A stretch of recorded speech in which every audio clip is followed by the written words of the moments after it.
ನೀನ್ ಮಾವನ್ ಫೋಟೋನ ಇಟ್ಕೊಂಡು ಹತ್ರದಲ್ಲಿರೋ ಮೆಡಿಕಲ್ ಶಾಪಿಗೆ ಹೋಗಿ ಬಂದ್ರೆ ಸಾಕು.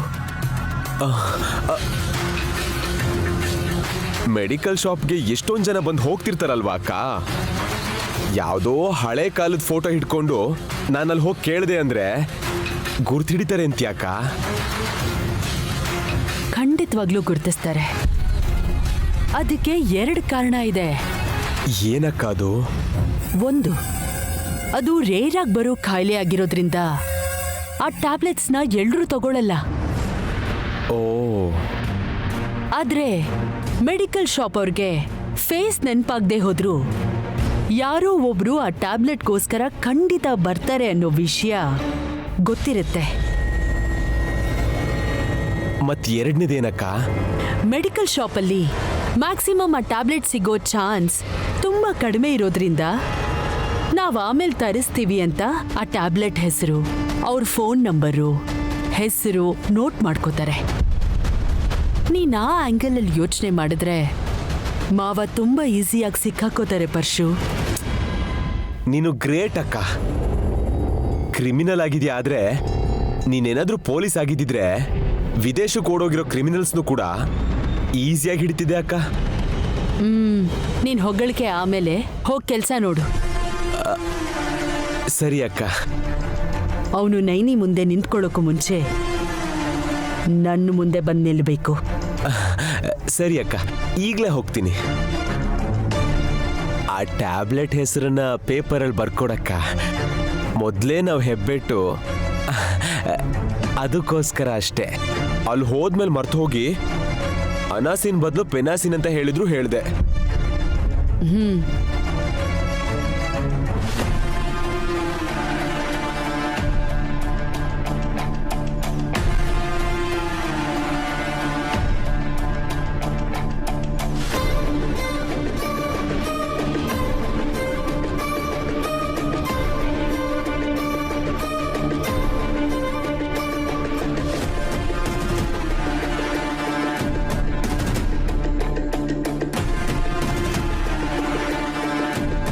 ಗಂಗಾಧರ ಭಾವ, ಮಾಂತ್ರಿಕನ್ ಪ್ರಾಣ ಗಿಳಿಲಿರೋ ಹಾಗೆ ನಿನ್ ಪ್ರಾಣ ಈ ಟ್ಯಾಬ್ಲೆಟ್ ಅಲ್ಲಿ ಇದೆ ಅನ್ಸುತ್ತೆ. ನಿನ್ ಟ್ಯಾಬ್ಲೆಟ್ ಇಂದಾನೆ ನಿನ್ನನ್ನು ಹಿಡಿತೀನಿ. ಬರ್ತೀನಕ್ಕ.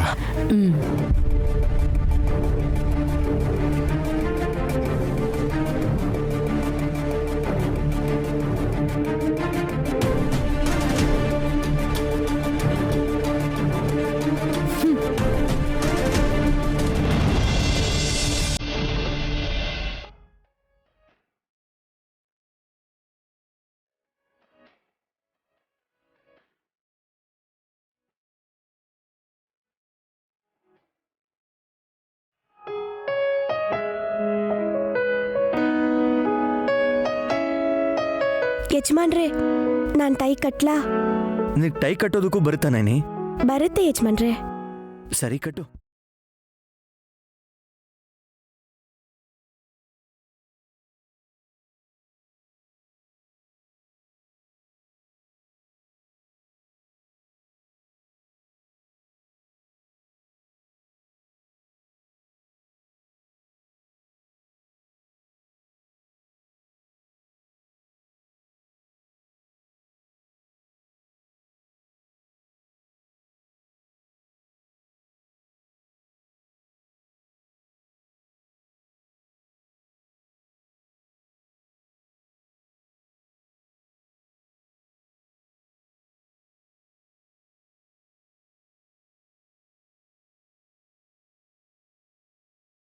ನಿನ್ನಲ್ಲಿ ತುಂಬಾ ಹಿಡನ್ ಟ್ಯಾಲೆಂಟ್ಸ್ ಇದೆ.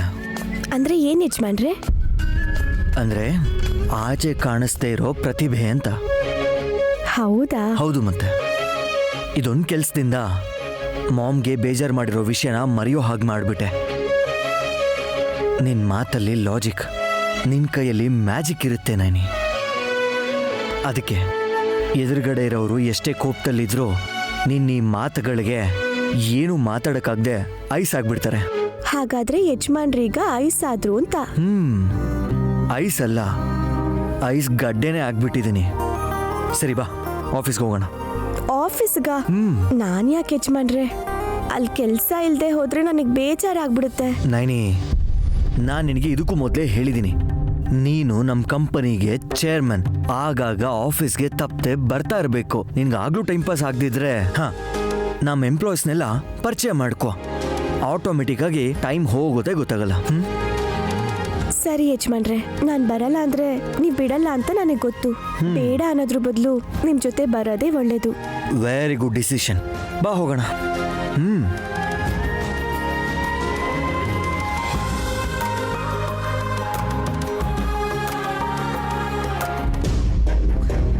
ಆಂಟಿ.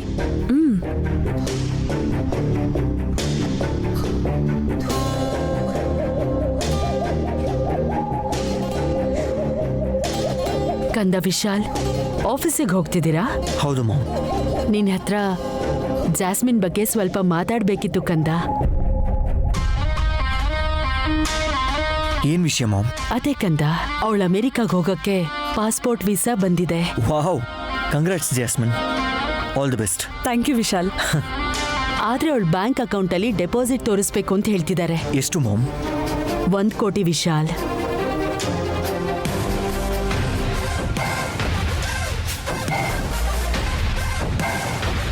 ಅಷ್ಟು ಅಮೌಂಟ್ ಏನಾದ್ರೂ ಬ್ಯಾಂಕಲ್ಲಿ ಇದ್ದಿದ್ರೆ ಇನ್ನು ಅಮೆರಿಕಾಗೆ ಯಾರು ಹೋಗ್ತಾ ಇದ್ರು? ಇಲ್ಲೇ ಯಾವ್ದಾದ್ರು ಬಿಸ್ನೆಸ್ ಮಾಡ್ಕೊಂಡು ಆರಾಮಾಗಿ ಸೆಟ್ಲ್ ಆಗ್ತಿದ್ರು. ಆದ್ರೆ ನನಗೆ ಗೊತ್ತಿದ್ದಾಗೆ ಅಷ್ಟು ಅಮೌಂಟ್ನ ತೋರಿಸು ಅಂತ ಕೇಳಲ್ಲ ಅಲ್ವಾ? ಐ ಥಿಂಕ್ 5 to 10 lakhs ತೋರಿಸು ಅಂತ ಹೇಳಿರ್ತಾರೆ. ಅಂದ್ರೆ ನಾವು ಸುಳ್ಳು ಹೇಳ್ತಿದೀವಂತನಾ ನಿಮ್ಮ ಅರ್ಥ? ನೀನ್ಯಾಕೆ ಮುಳ್ಮೀನು ಹಾಗೆ ರಿಯಾಕ್ಟ್ ಮಾಡ್ತಾ ಇದ್ಯಾ? ನನಗೆ ಗೊತ್ತಿರೋ ವಿಷಯನ ನಾನು ನಿಂಗೆ ಹೇಳ್ದೆ ಅಷ್ಟೇ. ಹಾಸ್, ಈಗ ನಿನ್ನ ಯಾರು ಇನ್ಫಾರ್ಮೇಶನ್ ಕೇಳಲಿಲ್ವಲ್ಲ, ಸ್ವಲ್ಪ ಸುಮ್ಮನೆ ಇರು. ಕಂದ ವಿಶಾಲ್, ಮಾಮ್, ನೀನೇ ಹೇಳು, ಏನ್ ಮಾಡೋಣ ಈಗ? ಮಾಮ್, ನೀವು ಹೇಗೆ ಹೇಳಿದ್ರೆ ಹಾಗೆ. ಜಸ್ಟ್ ಇವಳ ಅಕೌಂಟಲ್ಲಿ ತೋರಿಸ್ಬೇಕು ಅಷ್ಟೇ ಅಲ್ವಾ? ಹಾ, ಅಷ್ಟೇ ಕಂದ. ಎಲ್ಲ ಓಕೆ ಆಯ್ತು ಅಂದ್ರೆ ಮತ್ತೆ ನಿನ್ ದುಡ್ಡನ್ನ ವಾಪಸ್ ಕಳಿಸ್ಕೋಬಹುದು. ಸರಿ ಮಾಮ್. ಆದ್ರೆ ವಿಶಾಲ್ ಯಾಕೆ ಕೊಡ್ಬೇಕು ಆ ಅಮೌಂಟ್ನ? ಜಾಸ್ಮಿನ್ ಹೊಸ ಮಮ್ಮಿ ಹೇಗೂ ಇದಾರಲ್ಲ, ಅವರೇನು ಕೊಡೋದಿಲ್ವಾ? ದತ್ತು ತಗೊಳ್ಳೋದು ಅಂತಂದ್ರೆ ಪೂಜೆ ಮಾಡಿ ಪಾನ್ಕ ಕೊಡೋದಷ್ಟೇನಾ? ಇಂಥ ರೆಸ್ಪಾನ್ಸಿಬಿಲಿಟೀಸ್ ಏನು ತಗೊಳ್ಳೋದಿಲ್ವಾ? ಆ ರೆಸ್ಪಾನ್ಸಿಬಿಲಿಟಿಯಿಂದನೇ ನನ್ನ ಅಳಿಯನ್ನ ಕೇಳ್ತಾ ಇದ್ದೀನಿ.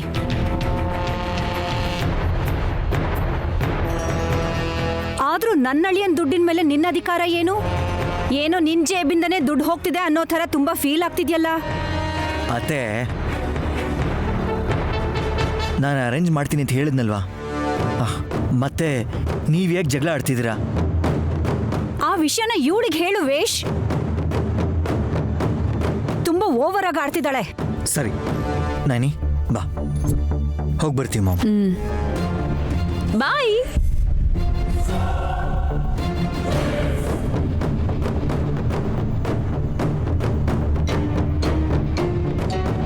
ಬಂದಿದ್ ಕೆಲ್ಸ ಆಯ್ತಲ್ಲ, ಈಗ ಜಾಗ ಖಾಲಿ ಮಾಡಿ. ಯಾವತ್ತೋ ಒಂದಿನ ಈ ಹಾಸಿನಿ ತಲೆ ಮೇಲೆ ಹೊಡಿಬೇಕು. ಅಲ್ಲಿವರೆಗೂ ಇವಳಿಗೆ ಬುದ್ಧಿ ಬರಲ್ಲ.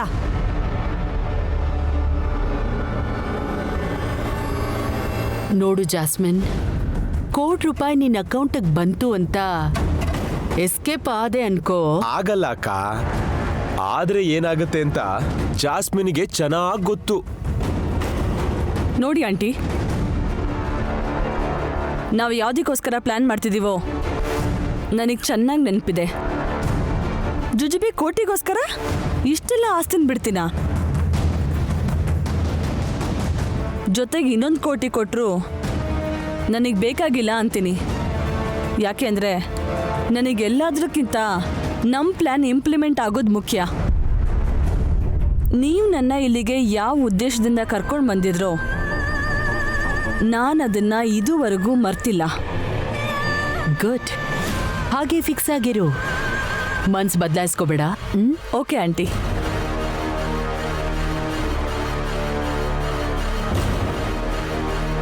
ಆಲ್ರೆಡಿ ಮನ್ಸು ಬದಲಾಯಿಸ್ಬಿಟ್ಟಿದ್ದೀನಿ ಆಂಟಿ.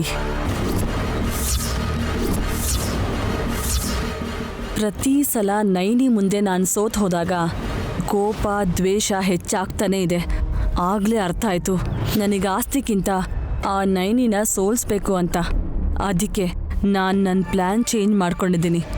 ನೈನಿನ ವಿಶಾಲಿಂದ ದೂರ ಮಾಡೋದೇ ನನ್ನ ಗುರಿ. ವಿಶಾಲ್ನ ನನ್ನವನಾಗಿ ಮಾಡ್ಕೋತೀನಿ.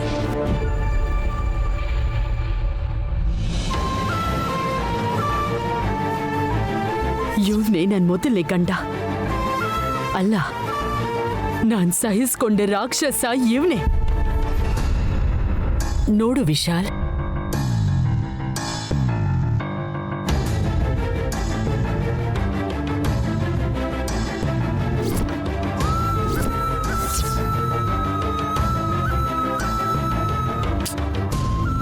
ನೈನಿ, ಯಾಕೆ ಕಾರ್ ಹತ್ತದಾಗಿಂದ ತುಂಬ ಯೋಚನೆ ಮಾಡ್ತಿದ್ಯಾ? ಏನು ಮಾತಾಡದೆ ಹಾಗೆ ಸುಮ್ಮನೆ ಕೂತಿದ್ಯಾ? ಜಾಸ್ಮಿನ್ಗೋಸ್ಕರ ಮಾಮ್ ದುಡ್ಡು ಅರೇಂಜ್ ಮಾಡಬೇಕು ಅಂತ ಹೇಳಿದ್ರಲ್ಲ, ಅದ್ರ ಬಗ್ಗೆನಾ? ಚೇಚೆ ಇಲ್ಲ ಯಜಮಾನ್ರೆ, ಅದ್ರ ಬಗ್ಗೆ ನಾನು ಯಾಕೆ ಯೋಚನೆ ಮಾಡಲಿ? ಅಷ್ಟು ದುಡ್ಡು ಜಾಸ್ಮಿನ್ ಅಕೌಂಟ್ ಕಳಿಸ್ತಿದ್ದೀನಲ್ವಾ, ಅದಕ್ಕೆ ನಿನಗೆ ಬೇಜಾರಾಗ್ತಿಲ್ವಾ? ಯಜಮಾನ್ರೆ, ನಾನು ಹುಟ್ಟು ಶ್ರೀಮಂತಳಲ್ಲ, ಹಾಗೆ ಬೆಳೀಲೂ ಇಲ್ಲ. ನಂದೊಂದು ಸಾಧಾರಣ ಜೀವನ. ನಿಜ ಹೇಳಬೇಕಂದ್ರೆ ನಾನು ದುಡ್ಡು ನೋಡಿರೋದು ಕಡಿಮೆನೆ. ಅದಕ್ಕೆ ಏನೋ ನನಗೂ ದುಡ್ಡಿಗೂ ಅಷ್ಟಕ್ಕಷ್ಟೇ ಯಜಮಾನ್ರೆ. ನಾನು ಬಯಸೋದು ಒಳ್ಳೆ ಮನಸ್ಸನ್ನ ಯಜಮಾನ್ರೆ. ಕೋಟಿ ರೂಪಾಯಿ ಅಂದರೆ ದೊಡ್ಡ ಮೊತ್ತ ಇರ್ಬೋದು, ಆದರೆ ಸೊನ್ನೆ ಎಷ್ಟು ಅಂತ ನಿಜವಾಗ್ಲೂ ನಂಗೆ ಗೊತ್ತಿಲ್ಲ. ಅಂಥದ್ರಲ್ಲಿ ಆ ದುಡ್ಡಿನ ಬಗ್ಗೆ ನಾನು ಯಾಕೆ ಯೋಚನೆ ಮಾಡ್ತೀನಿ ಯಜಮಾನ್ರೆ? ನನಗೆ ನನ್ನ ಜೀವನದಲ್ಲಿ ಮುಖ್ಯವಾದ ಏನಾದರೂ ಇದೆ ಅಂದರೆ ಅದು ನೀವು ಮಾತ್ರ. ನೈನಿ, ನಿಜವಾಗ್ಲೂ ನೀನು ತುಂಬ ಗ್ರೇಟ್. ನಾವೆಲ್ಲರೂ ದಿನ ಬೆಳಗಾದ್ರೆ ಕಷ್ಟಪಡೋ ದುಡ್ಡಿಗೆ ನಿನ್ನ ಹತ್ರ ಬೆಲೆ ಇಲ್ಲ.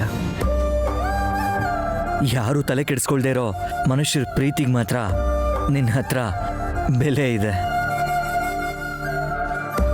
ಕೆಲವೊಂದು ಸಲ ಅಂತೂ ನಿನ್ನಲ್ಲಿ ನಮ್ಮಲ್ಲಿ ಯಾರಲ್ಲೂ ಇಲ್ಲದೆ ಇರೋಂತಹ ಒಂದು ವಿಶೇಷವಾದ ಶಕ್ತಿ ನಿನ್ನಲ್ಲಿದೆ ಅನ್ಸುತ್ತೆ. ನೀವು ನನ್ನ ಹೊಗಳ್ಬೇಡಿ ಯಜಮಾನ್ರೆ, ಹಾಗೆ ಮಾಡಿದ್ರೆ ನನಗೆ ಕೊಂಬ್ ಬಂದ್ಬಿಡುತ್ತಷ್ಟೇ.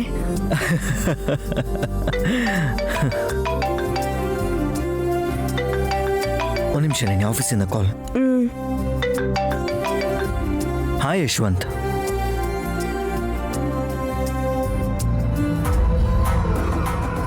ಆ ಫೋಟೋಲಿದ್ದಿದ್ದ ವ್ಯಕ್ತಿ ಯಾರು? ಅಮ್ಮವ್ರು ಯಾಕೆ ದೊಡ್ಡಯ್ಯನ ಫೋಟೋ ಬದಲಾಯಿಸಿ ಬೇರೆಯವ್ರ ಫೋಟೋ ಇಟ್ಟಿದ್ದಾರೆ? ಹೇಗಾದರೂ ಮಾಡಿ ರಹಸ್ಯನ ಬಯಲು ಮಾಡಬೇಕು. ಯಜಮಾನ್ರಿಗೆ ಏನೂ ಆಗದಿರೋ ಥರ ನೋಡ್ಕೋಬೇಕು.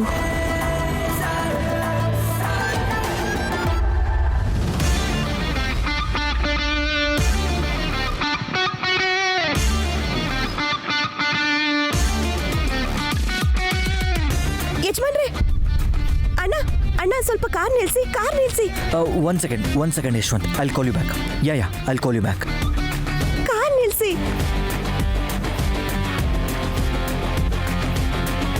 ಏನು ನೈನಿ, ಏನಾಯ್ತು? ಕಾರ್ ಹತ್ತದಾಗಿಂದ ಏನೋ ಹೇಳಕ್ಕೆ ಟ್ರೈ ಮಾಡ್ತಿದ್ದಿ, ಏನು ಹೇಳು? ಯಜಮಾನ್ರೆ, ನಾನು ತಿಲೋತ್ತಮ ಅಮ್ಮವರ ಮೊದಲನೇ ಗಂಡ ನೋಡಿದೆ. ವಾಟ್? ನೀನವ್ರನ್ನ ನೀನು ನೋಡಿದ್ಯಾ? ಹೌದು ಯಜಮಾನ್ರೆ, ಈಗಲೇ. ಅಲ್ಲಿ ನೋಡಿ, ಅಲ್ಲಿ ರೋಡ್ ಪಕ್ಕ ಟೀ ಅಂಗಡಿ ಹತ್ರ ನೋಡಿದೆ. ಯಜಮಾನ್ರೆ, ಖಂಡಿತವಾಗ್ಲೂ ಅಮ್ಮವ್ರು ತೋರಿಸಿರೋ ಫೋಟೋಲಿರೋ ವ್ಯಕ್ತಿನೇ. ಏನೇನಿ, ಏನು ಮಾತಾಡ್ತಿದ್ಯಾ? ಯಾವಾಗಲೂ 20 ವರ್ಷದ ಮುಂಚೆ ಸತ್ತೋಗಿರೋ ವ್ಯಕ್ತಿ ನಿನಗೆ ಈಗ ರೋಡಲ್ಲಿ ಹೋಗೋವಾಗ ಕಾಣಿಸಿದ್ನಾ? ಇಲ್ಲ ಯಜಮಾನ್ರೆ, ನಾನು ನಿಜವಾಗ್ಲೂ ನೋಡಿದೆ. ಅದು ಅವರೇ. ಏನು ನಿಜ ನೈನಿ? ಬದುಕಿರೋನ ಸತ್ತಿದ್ದಾನೆ ಅಂತ ಮಾಮ್ ಸುಳ್ಳು ಹೇಳ್ತಾರ? ಸುಳ್ಳು ಹೇಳಿದ್ದಾರೆ ಅಂತ ನಾನು ಹೇಳ್ತಿಲ್ಲ. ಆದ್ರೆ ಯಾವ ಪರಿಸ್ಥಿತಿಲಿ ತಿಲೋತ್ತಮ ಅವ್ರು ಹಾಗೆ ಹೇಳಿದ್ರೋ ಏನೋ, ಆದ್ರೂ ನಾನು ಅವ್ರನ್ನ ನೋಡಿದ್ದು ನಿಜಾನೇ. ಓಕೆ ನಾನಿ, ನಿನಗಿದೆ ಲಾಸ್ಟ್ ಚಾನ್ಸ್. ಒಂದು ವೇಳೆ ನೀನು ಹೇಳಿದ ನಿಜ ಆಗದೆ ಹೋದರೆ ಇನ್ಯಾವತ್ತೂ ಮಾಮ್ ಬಗ್ಗೆ ಆಗಲಿ ಅವ್ರ ಪಾಸ್ಟ್ ವಿಷಯದ ಬಗ್ಗೆ ಆಗಲಿ ನೀನು ಯಾವತ್ತೂ ಮಾತಾಡಬಾರ್ದು. ಓಕೆ? ಸರಿ ಯಜಮಾನ್ರೆ. ಬಾ.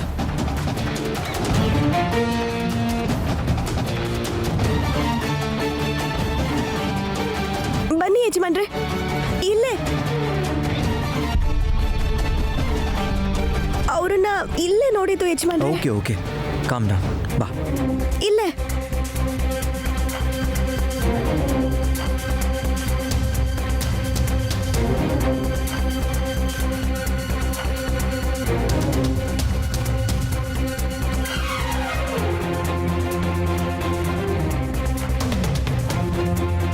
ಇಲ್ಲೇ ಅಲ್ವಾ ನೋಡಿದ್ದು ನಾನು ಅವ್ರನ್ನ. ನೈನಿ ನೈನಿ ನೈನಿ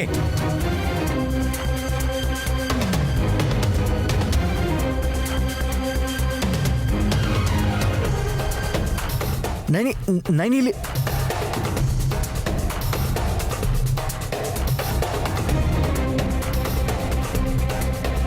ಎಲ್ಲಿ ನೈನಿ ನೈನಿ ನೈನಿ ಹೋಯ್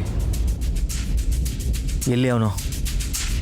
ಹಾ ಇಲ್ಲೇ ಇದ್ದ ಅಂತ ಹೇಳಿದೆಯಲ್ಲ, ಈಗ ಮಾಯ ಆಗೋಗ್ಬಿಟ್ನಾ? ನಿಜವಾಗ್ಲೂ ಇಲ್ಲೇ ನಿಂತ್ಕೊಂಡು ಟೀ ಕುಡಿತಿರೋದನ್ನ ನಾನು ನೋಡ್ದೆ ಯಜಮಾನ್ರೆ. ಅಷ್ಟರಲ್ಲಿ ಎಲ್ಲಿ ಹೋದ್ರು ನನಗೆ ಗೊತ್ತಾಗ್ತಿಲ್ಲ. ನೈನಿ ನೀನ್ ಮಾಮ್ನ ಅನುಮಾನ ಪಡೋದಕ್ಕೆ ಶುರು ಮಾಡಿದ್ಯಾ. ಅದಕ್ಕೆ ನಿನಗೆ ಸತ್ತಿರೋ ವ್ಯಕ್ತಿಗಳು ಕೂಡ ಬದುಕ್ ಬಂದಿರೋ ಹಾಗೆ ಕಾಣಿಸ್ತಾ ಇದ್ದಾರೆ.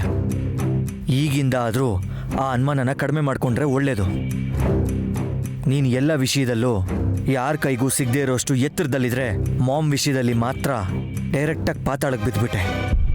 ಪ್ಲೀಸ್ ದಯವಿಟ್ಟು ಇನ್ಮೇಲೆ ಯಾವತ್ತೂ ಇದ್ರ ಬಗ್ಗೆ ಮಾತಾಡಬೇಡ. ನಾನು ನಿನ್ನನ್ನು ಕೇಳ್ಕೊಳ್ಳೋದು ಒಂದೇ, ಮಾಮ್ ವಿಷಯದಲ್ಲಿ ನೀನು ಯಾವತ್ತೂ ಅನುಮಾನ ಪಡಬೇಡ. ನಿನಗೆ ಕೈ ಮುಗಿದು ಕೇಳ್ಕೊತೀನಿ ನಾನು. ಯಜಮಾನ್ರೆ ನನ್ನ ಕ್ಷಮಿಸ್ಬಿಡಿ.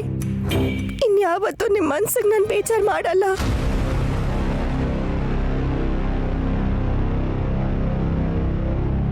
ಸರಿ ಬಿಡು, ಐ ಆಮ್ ಸಾರಿ. ಕರತ್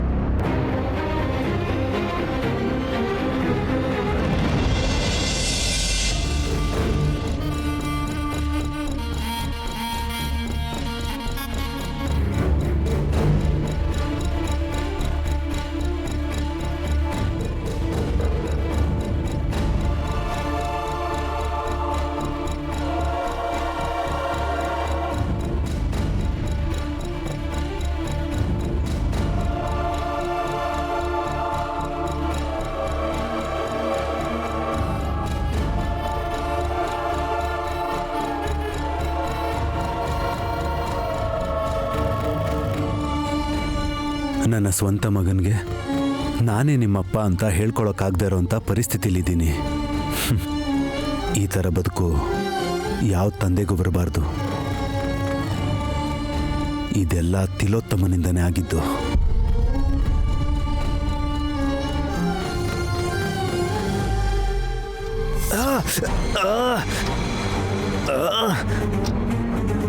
ವಿಕ್ರಾಂತ್ ಅವರೇ, ವಿಕ್ರಾಂತ್ ಅವರ, ಅಯ್ಯೋ ತುಂಬ ರಕ್ತ ಹೋಗ್ತಿದೆ, ಒಂದು ಸ್ವಲ್ಪ ಇರಿ.